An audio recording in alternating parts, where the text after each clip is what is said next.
Hello दोस्तों, स्वागत है आप सभी का आपके अपने यूट्यूब चैनल आईआर स्टडी में। दोस्तों मेरा नाम है इमरान। दोस्तों इस वीडियो में हम प्रॉफिट एंड लॉस के पार्ट 11 को सॉल्व करेंगे और इसमें हम अनुपात पर आधारित क्वेश्चन को सॉल्व करेंगे। यह एच डी यादव की बुक से हम type wise profit and loss को सॉल्व कर रहे हैं।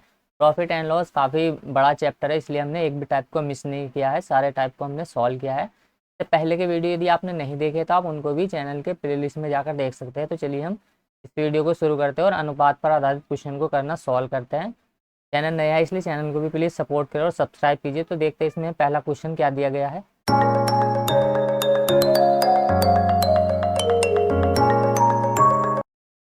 देखिए इसमें पहला क्वेश्चन दिया गया है कि एक वस्तु का क्रय मूल्य और विक्रय मूल्य ए और बी के अनुपात में है। यदि बी ए का 200% है तो क्रय मूल्य पर लाभ का प्रतिशत कितना है, ये हमें बताना है। तो देखिए यहाँ पर क्रय मूल्य यानी कि कॉस्ट प्राइस और सेलिंग प्राइस हमें पहले दिया है कि कॉस्ट प्राइस तो ए है और सेलिंग प्राइस बी है। इनका अनुपात हमने ए और बी दिया गया है। आगे क्वेश्चन में कहा गया है कि बी ए का 200% है। बी बराबर है ए का 200%। परसेंट का साइन जब हटता है तो बटे में 100 आ जाता है।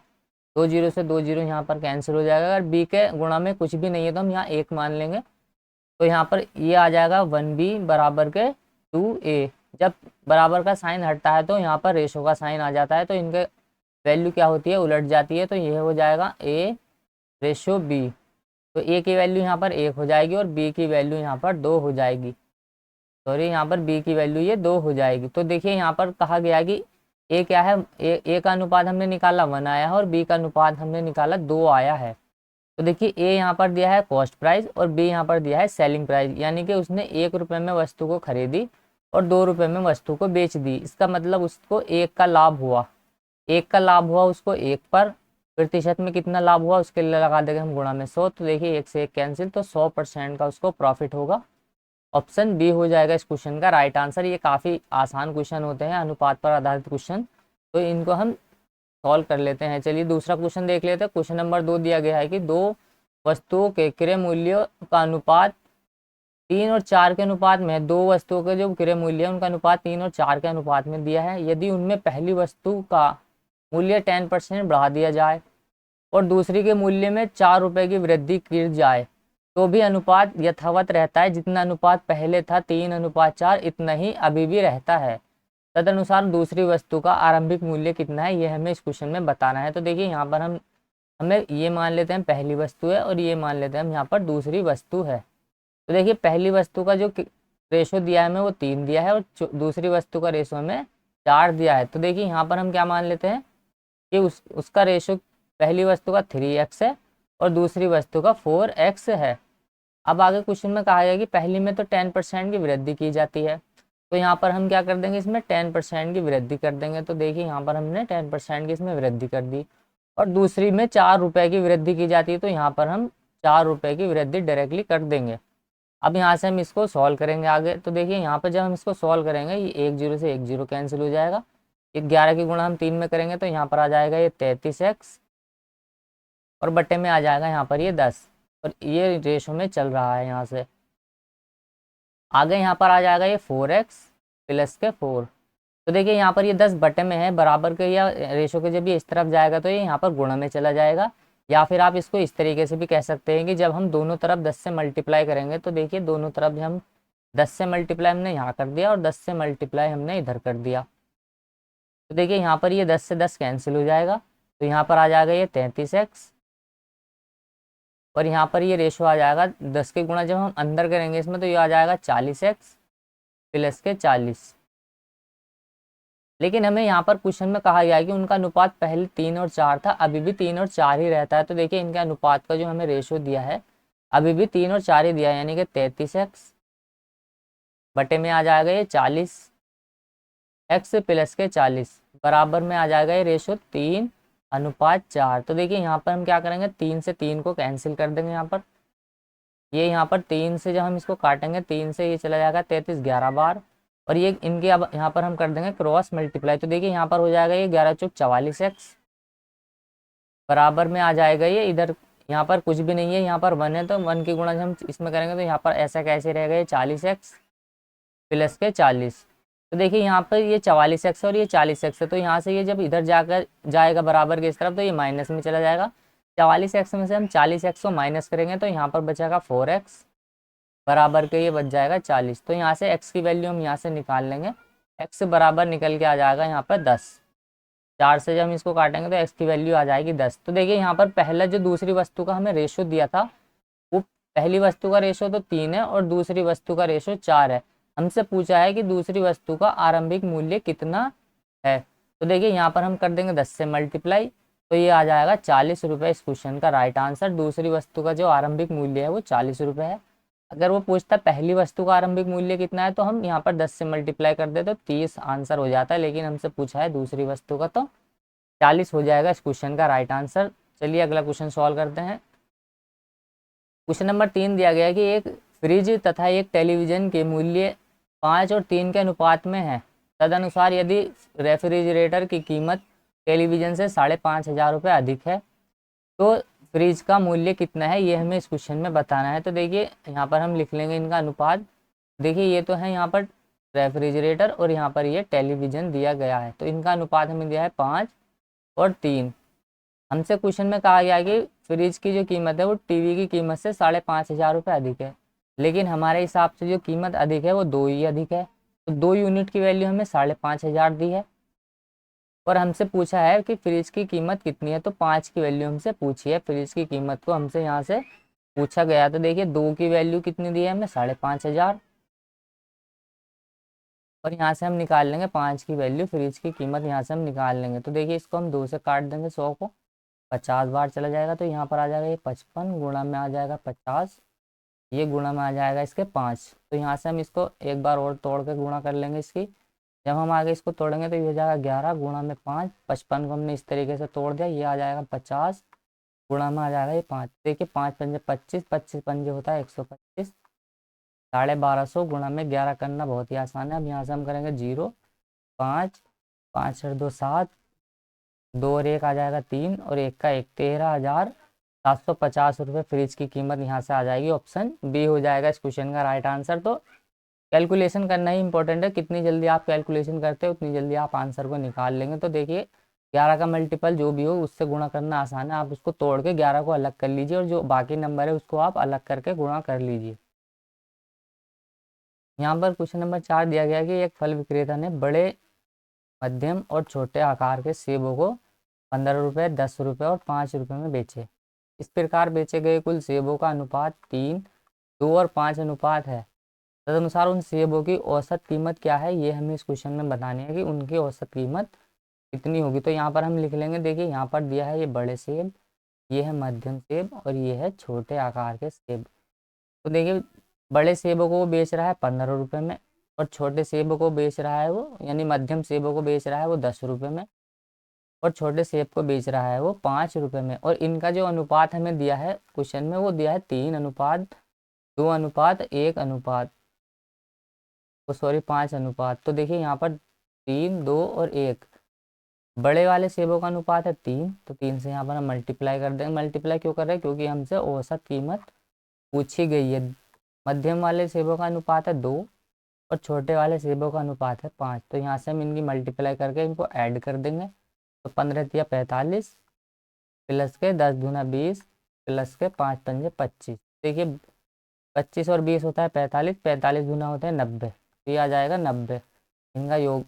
आगे हमसे पूछा है इन सेबों की कुल औसत कीमत कितनी है। तो देखिए यहाँ से हम इनको ऐड करेंगे, 3 और 2 5, 5 और 5 10, तो 10 से हम इसको भाग लगा देंगे क्योंकि इनकी औसत कीमत हमसे पूछी जा रही, तो 9 आ जाएगी इनकी औसत कीमत।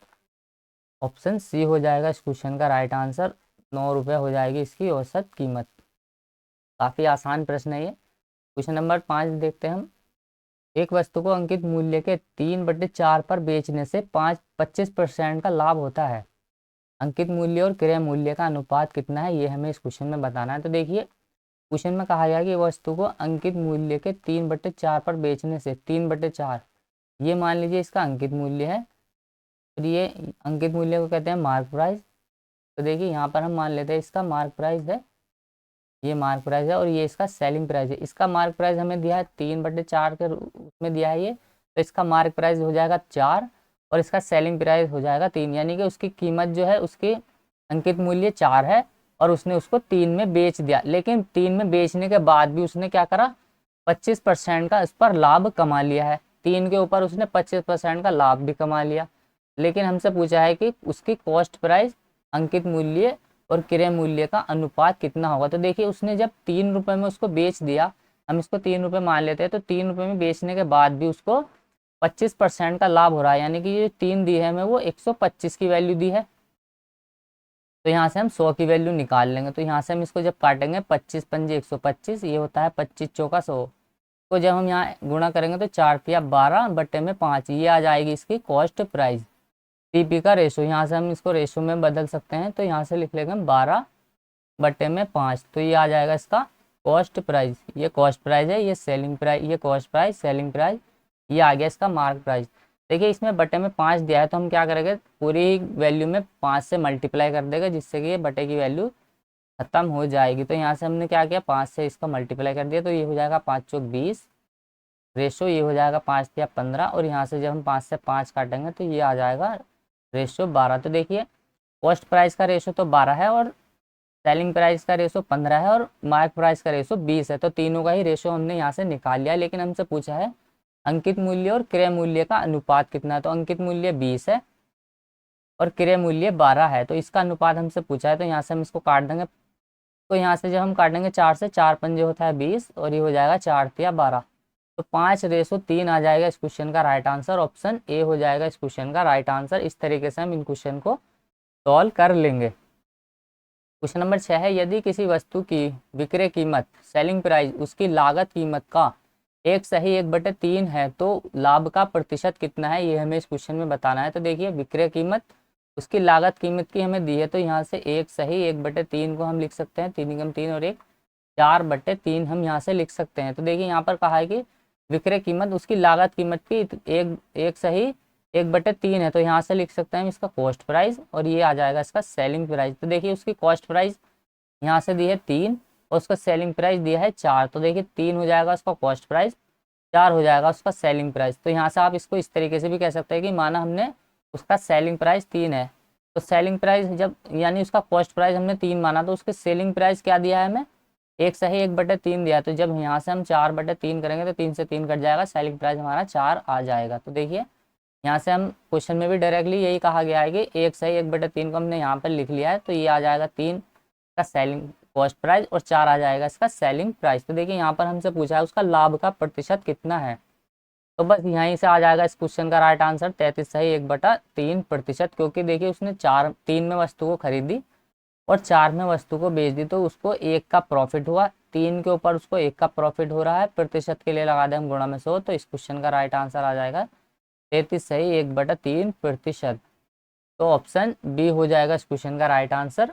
अगला क्वेश्चन सॉल्व करते हैं। बस इन क्वेश्चन में क्या करना है, आपको लैंग्वेज ही समझनी है। लैंग्वेज में अगर आप धोखा खाए गए तो क्वेश्चन को आप गलत कर देंगे, अदरवाइज आपसे कोई भी मिस्टेक नहीं होगी। तो अगला क्वेश्चन देखते हैं हम। क्वेश्चन नंबर 7 है, क्रय मूल्य और विक्रय मूल्य का अनुपात 5 और 4 के अनुपात में है, तो हानि प्रतिशत हमें बतानी। तो बहुत ही ईजी प्रश्न है। देखिए यहाँ पर हमें दिया है कॉस्ट प्राइस और ये दिया है हमें सेलिंग प्राइस। तो देखिए इसका कॉस्ट प्राइस तो 5 है, सेलिंग प्राइस 4 है। तो 5 में वस्तु खरीद के वो 4 में बेच रहा है, तो 1 की उसको हानि हो रही है, 5 के ऊपर उसको 1 की हानि, प्रतिशत के लिए लगा देंगे हम गुणा में 100, तो 5 गुना 10 20% की उसको हानि होगी। ऑप्शन ए हो जाएगा इस क्वेश्चन का राइट आंसर, उसको 20% का लॉस होगा। क्वेश्चन नंबर 8 है, यदि किसी वस्तु का विक्रय मूल्य उसके क्रय मूल्य का 8/5 गुना है तो उसका लाभ प्रतिशत कितना है, ये हमें इस क्वेश्चन में बताना है। काफ़ी आसानी प्रश्न है ये भी। देखिए हम इसमें कहा गया है कि 8/5 गुना है विक्रय मूल्य उसके क्रय मूल्य का 8/5 गुना है। तो देखिए यहाँ पर क्रय मूल्य ये आ जाएगा क्रय मूल्य और यहाँ पर आ जाएगा इसका ये selling price, cost price, selling price. उसका सेलिंग प्राइस मैंने माना 5 है, तो 5 इसका सेलिंग प्राइस दिया है, और इस सेलिंग प्राइस का इसका कॉस्ट प्राइस अगर 5 माना है हमने, तो कॉस्ट प्राइस का 8/5 गुना उसका सेलिंग प्राइस दिया है। 5 का 8/5 गुना सेलिंग प्राइस है, तो 5 से 5 खत्म, उसका सेलिंग प्राइस 8 हो जाएगा। तो यहाँ से उसका सेलिंग प्राइस 8 हो जाएगा। अगर आपको कम समझ में आ रहा है तो आप इसको ऐसे कर सकते हैं, अदरवाइज आप ये इसका कॉस्ट प्राइस आ जाएगा, ये इसका सेलिंग प्राइस आ जाएगा।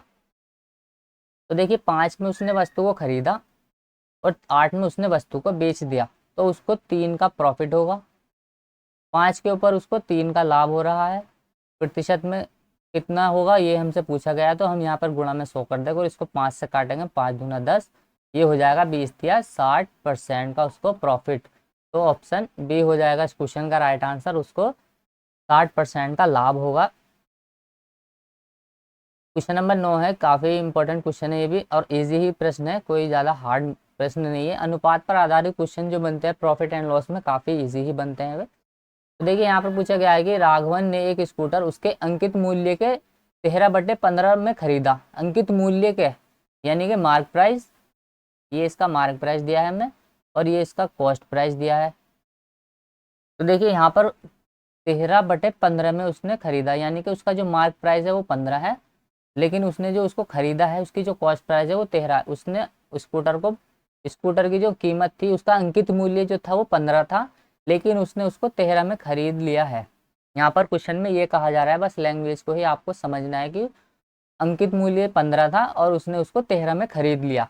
लेकिन आगे क्वेश्चन में कहा गया है कि अंकित मूल्य से 12% अधिक राशि लेकर उसने उसको बेच दिया। अंकित मूल्य से यानी कि मार्क प्राइस से उसने 12% की राशि लेकर उसको बेच दिया। तो हम क्या करते हैं, यहाँ पर प्रतिशत निकालने के लिए इसमें 2 जीरो और बढ़ा देते हैं ताकि कैलकुलेशन हमारी आसान हो जाए, क्योंकि 0 से 0 हम काटेंगे तो भी आंसर हमारा 15/13 ही आएगा। तो देखिए यहाँ पर अंकित मूल्य तो है 1500 और उसको उसने 12% के लाभ लेकर अंकित मूल्य पे बेच दिया। तो यहाँ से हम इसका 112% निकाल लेंगे, तो यहाँ से 0 से 0 कैंसिल, ये हो जाएगा 15 दूना 30, कैरी 3 बचा, 15 एकम 15, 3 18 का 8, यहाँ 1 बचा, 15 एकम 15 और 1 16, यानी कि उसने क्या किया, 1600 रुपये में उसको 1680 रुपये में उसने बेच दिया। 1300 में खरीदा, यहाँ पर आप इसको इस तरीके से लिख सकते हैं कॉस्ट प्राइस, ये इसका आ जाएगा यहाँ पर सेलिंग प्राइस। तो देखिए उसने 1300 में उसको खरीदा और 1680 रुपये में उसने उसको बेच दिया, तो कहीं ना कहीं उसको प्रॉफिट होगा। कितने का होगा, 0, यहाँ 8 बचा और ये 6 में से 3 गया 3, तो 380 रुपये का उसको लाभ होगा। देखिए 1300 में खरीद के उसने जब 1680 में बेचा तो उसको 380 का लाभ हुआ।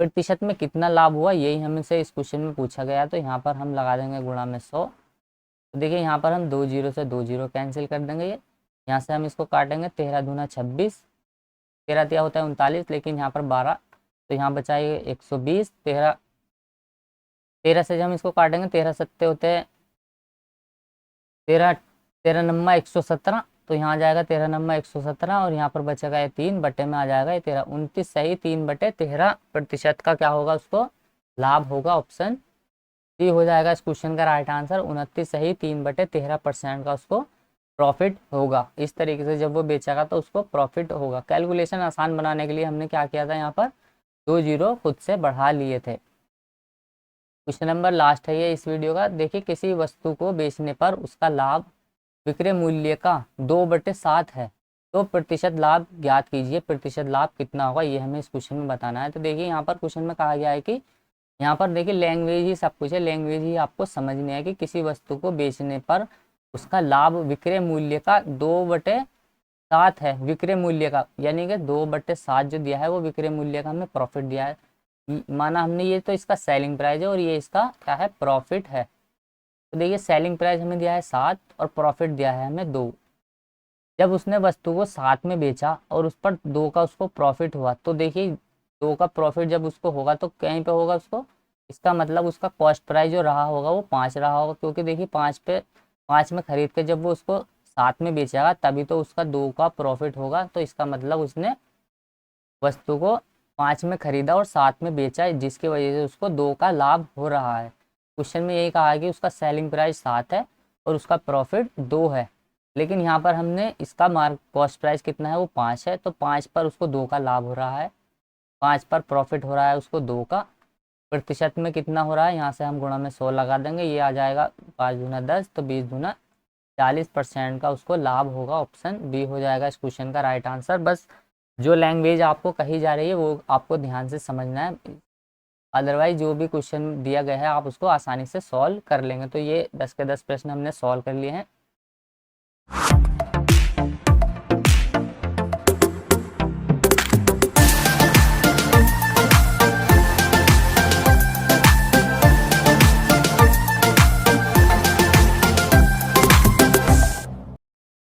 तो चलिए उम्मीद करता हूँ वीडियो आपको पसंद आई होगी। पसंद आई है तो लाइक करें, शेयर करें, कमेंट करें, और नया चैनल है इसलिए चैनल को भी प्लीज़ सपोर्ट करें और सब्सक्राइब कीजिए। और ये काफ़ी बड़ा चैप्टर है प्रॉफिट एंड लॉस, तो इसके कुछ वीडियो और बचे हुए हैं, 1-2 वीडियो में ये पूरा हो जाएगा। और ये लास्ट में जो टाइप दिए हुए काफ़ी इंपॉर्टेंट है, उनसे क्वेश्चन पूछे जाते हैं। तो चलिए हम अगले वीडियो में इनको सॉल्व करते हैं। चलिए मिलते हैं अगली वीडियो में, तब तक के लिए बाय।